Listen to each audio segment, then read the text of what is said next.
और बीजेपी का कहना है कि उन्होंने 2014-19 जो भी वादे किए थे सारे वादे पूरे किए हैं, चाहे वो स्मार्ट सिटी का वादा हो, किसानों को, मतलब किसी सारे वादे उनके पूरे हो चुके हैं। क्या लगता है आपको? और मोदी प्रधानमंत्री जी भी कह रहे हैं कि वो गारंटी दे रहे हैं कि मेरी गारंटी पर जनता दोबारा चुनने जा रही है। मैं समझती हूँ लोग समझ गए हैं कि इनकी जो गारंटी जो अभी लेटेस्ट वर्ड निकाला है ये खाली एक झुंझुना है। जिस तरह बच्चों को खुश करने के लिए झुंझुना हिला देते हैं और फिर बच्चे थोड़ा सा खुश हो जाते हैं, तो मैं समझती हूँ इनकी गारंटी भी उसी का एक मॉडल टाइप है झुंझुने का। बीजेपी का कहना है कि भाई सरकार बनती है तो संविधान में कुछ चेंजेस होंगे। मैं तो समझती हूँ लगातार उनके मुख से जो उनके प्रत्याशी है बात निकली है कि हम संविधान बदल देंगे, और ये बहुत ही संवेदनशील मामला है, बहुत ही नाजुक भी चीज़ है, क्योंकि कहीं ना कहीं जो हमने देखी है जिस तरह की स्ट्रैटेजी और जिस तरह से काम किया है भारतीय जनता पार्टी ने, वो खाली उन्होंने मुट्ठी भर जो अमीर उद्योगपति लोग हैं उनको फ़ायदा पहुंचाने के लिए ही ज़्यादातर ये लोग बिल पास करते हैं हाउस में, और ज़्यादातर यही बात हुई और लाखों करोड़ रुपए इन गिने चुने उद्योगपतियों का ही माफ़ हुआ है। अगर हम यही पैसा अगर हम अपने गरीब किसानों के अगर हम जो लोन्स हैं उनको माफ़ करने में देते तो मैं समझती हूँ कहीं ना कहीं इकोनॉमी आगे प्रोग्रेस करती। लेकिन ये ऑलरेडी जो ब्लैक लिस्टेड लोग हैं जिनके लोन्स हैं उन्हीं को आपने उन्हीं के कर्ज आपने माफ़ करके फिर बैंकों द्वारा उन्हीं लोगों को आप कर्ज दे रहे हैं। तो कहीं ना कहीं ये दोहरी मतलब दोगुलापन बीजेपी का इसमें बहुत नजर आ इस बार चुनाव मैदान में और काफ़ी चर्चा में है। तो और उनको देखते हुए ऐसा लग रहा है कि उनके अंदर एक अभी से एक पॉलिटिशियन नज़र आ रहा है। तो उनको क्या आप गाइड कर रहे हैं या वो खुद ऐसा कर रहे हैं? नहीं, वो बेसिकली बिकॉज वो बेटी है एंड आई एम मदर, तो शी जस्ट वांटेड कि मम्मा को कहीं ना कहीं मैं सपोर्ट करूं। नारी शक्ति के हैं कई रूप और हर परिस्थिति के अनुरूप बदलती हैं ये अपना स्वरूप। आज ऐसी ही एक नारी शक्ति हमारे साथ हैं जो एक आदर्श बहू, आदर्श पत्नी और एक आदर्श महिला के रूप में जानी जाती थी, पर अब आज वो एक परिपक्व नेता और लोकप्रिय सांसद के रूप में अपनी पहचान बना रही हैं। मैनपुरी से लोकसभा सांसद डिम्पल यादव जी लोकसभा की उम्मीदवार हैं। डिम्पल जी, स्वागत है आपका। Thank you. सबसे पहले तो परिवार की जिम्मेदारियों को आपने बहुत अच्छे से निभाया, उनके दायित्व को बहुत अच्छे से निभाते हुए अब आप एक जनप्रतिनिधि की जिम्मेदारी का दायित्व भी बहुत अच्छे से निभाने की कोशिश कर रही हैं। तो आप क्या अंतर महसूस कर रही हैं एक परिवार और समाज की जिम्मेदारी की?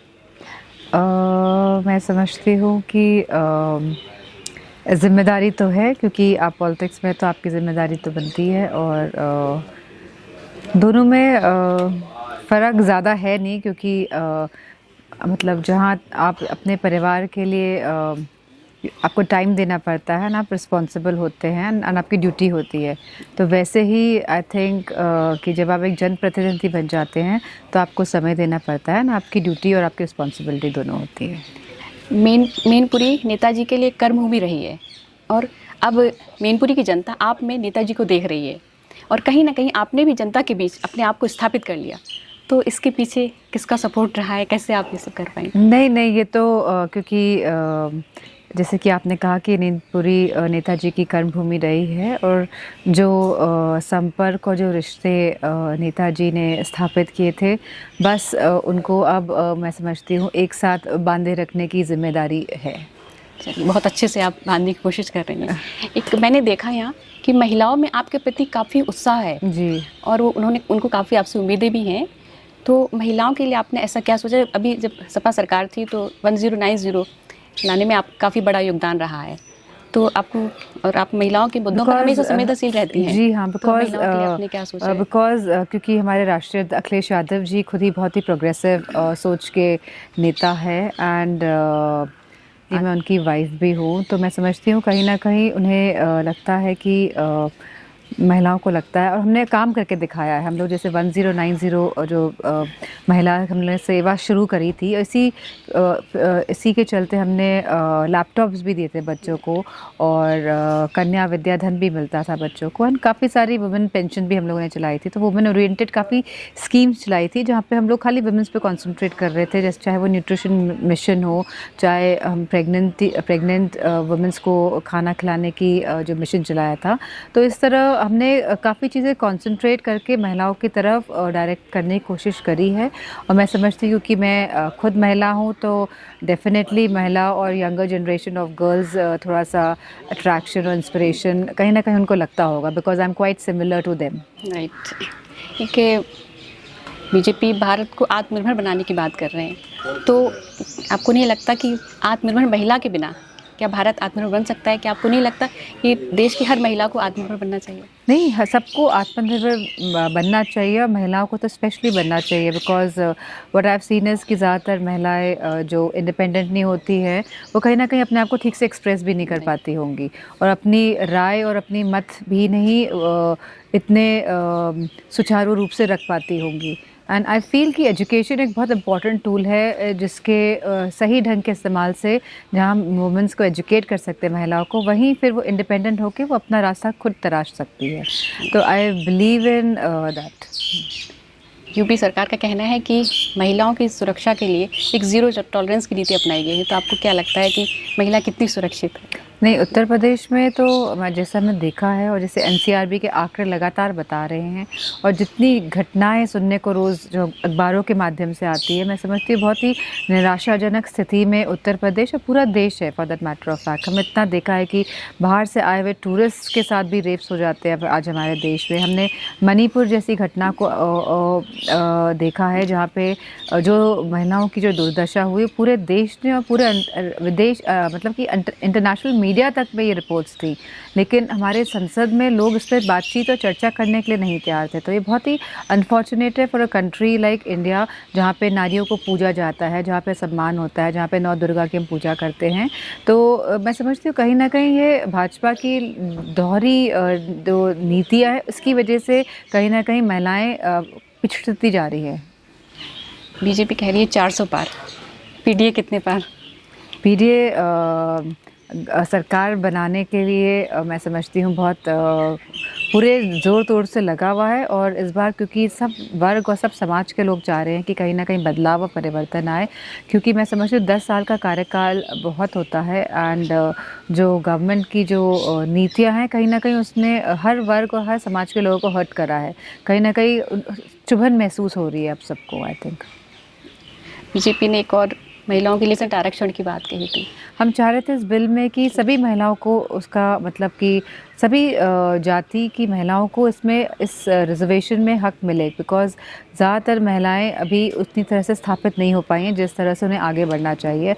हमने इस बात रखी कि जहाँ पे हम दलित बहनों को रिजर्वेशन दे रहे हैं वहीं पे पिछड़ी अति पिछड़ी महिलाओं को, अल्पसंख्यक महिलाओं को भी हमें देना चाहिए। राइट जी।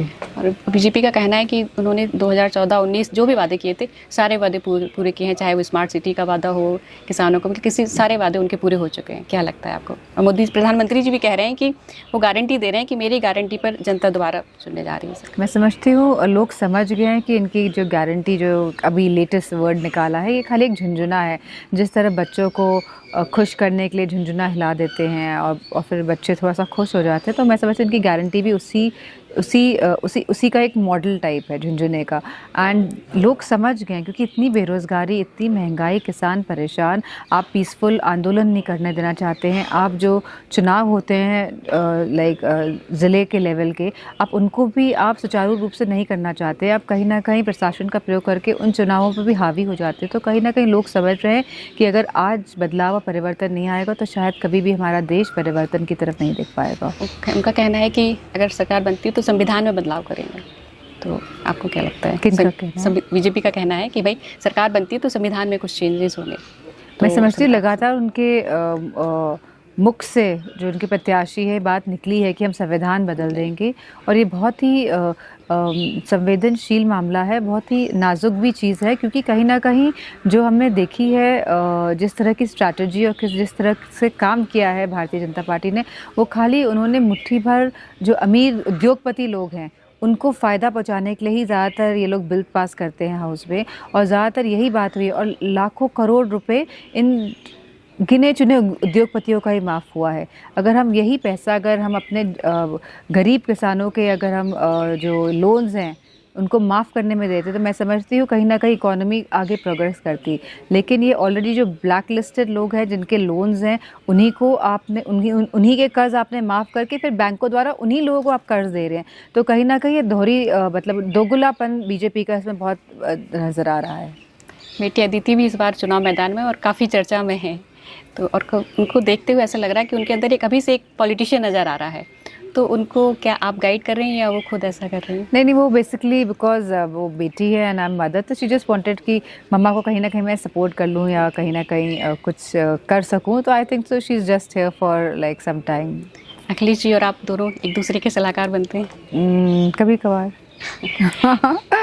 मैनपुरी की जनता के लिए नेताजी के ऐसे कौन से सपने थे जो अधूरे रह गए जिन्हें आप पूरा करना चाहेंगे?